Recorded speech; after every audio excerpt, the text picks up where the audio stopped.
Hello friends, welcome to Rara Cooks. இன்னைக்கு நம்ம சேனல்ல நம்ம பார்க்க போறது கூட்டாஞ்சோறு. அதுக்கு முன்னால இப்பதான் ஃபர்ஸ்ட் டைம் இந்த சேனலை நீங்க பார்க்கறீங்கன்னா மறக்காம Subscribe பண்ணிடுங்க. இந்த கூட்டாஞ்சோறு எப்படி செய்யலாம்ங்கறத இப்போ நம்ம பார்க்கலாம். நான் 1 கப் ரைஸ் எடுத்துர்க்கேன். இது ஆர்டினரி நம்ம வீட்ல சாப்பாடு செய்யற புழுங்கல் அரிசி தான்.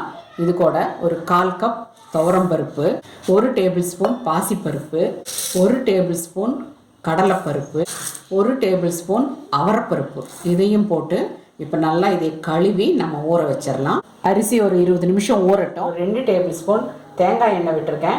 தேங்காய் எண்ணெயில் இந்த சாதம் செஞ்சிங்கன்னா நல்லாயிருக்கும். ஒரு 1/2 டீஸ்பூன் கடுகு, ஒரு 1/2 டீஸ்பூன் சீரகம், சின்ன வெங்காயம் ஒரு 10 பல், பூண்டு ஒரு 7 பல், கூடவே கருவேப்பிலை, ஒரே ஒரு கட் பண்ண பச்சை மிளகாய், இதில் நறுக்கி வச்சுக்கிற ஒரு தக்காளி, இதில் காய்கறிகளை சேர்க்குறேன். ஒரு 4-5 பீன்ஸு,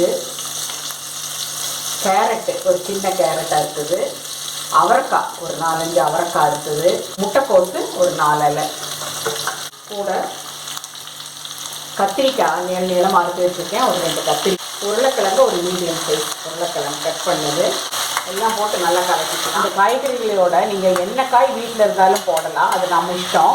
கூட கீரை வேணாலும் சேர்த்துக்கலாம், எந்த கீரை வேணாலும் போடலாம், நல்லாயிருக்கும். இதில் 1 டீஸ்பூன் மிளகாத்தூள், 1/2 டீஸ்பூன் மஞ்சள் தூள், தேவையான அளவு உப்பு இதையும் சேர்த்து நல்லா கலக்கிடுறேன். 1 கப் ரைஸ் எடுத்திருக்கேன், அதுக்காக நான் 3 கப் தண்ணி விடுறேன். நீங்கள் வீட்டில் சாதாரணமாக எவ்வளவு அரிசிக்கு எவ்வளவு தண்ணி விடுவீங்களோ அத்தனை தண்ணி விட்டுட்டால் போதும். இப்போ இந்த தண்ணி கொதிச்சதுக்கப்புறமா நம்ம அரிசியை போட்டுடலாம். தண்ணி கொதிக்க ஆரம்பிச்சிருச்சு. நான் ஊற வச்ச அரிசி இதில் சேர்த்திடுறேன். மூடி வச்சிடலாம். ஒரு 3 விசில் வரட்டும், சாதம் ரெடி ஆகிடும். குக்கரில் ஸ்டீம் எல்லாம் அடங்கிடுச்சு. ஓப்பன் பண்ணி பார்க்கலாம். மேலே கொஞ்சம் கொத்தமல்லி தழையை தூவி கலக்கி விட்டுடலாம். அவ்வளோதான், அருமையாக கூட்டாஞ்சோறு ரெடி ஆகிடுச்சு. காய்கறி எல்லாம் நல்லா வந்திருக்கு. சாப்பாடும் குழையாமல் அடிப்பிடிக்காமல் நல்லா வந்திருக்கு பாருங்கள். இந்த டேஸ்ட்டு ரொம்ப அருமையாக இருக்கும். ரொம்ப ஹெல்த்தியான டேஸ்டியான கூட்டாஞ்சோறு இப்போ ரெடியாக இருக்குது. நீங்களும் உங்கள் வீட்டில் இதை செஞ்சு பார்த்துட்டு உங்கள் கமெண்ட்ஸ் எங்களுக்கு அனுப்புங்க, ஷேர் பண்ணுங்கள். மறக்காமல் எங்கள் சேனலை சப்ஸ்கிரைப் பண்ணுங்கள். Thank you friends.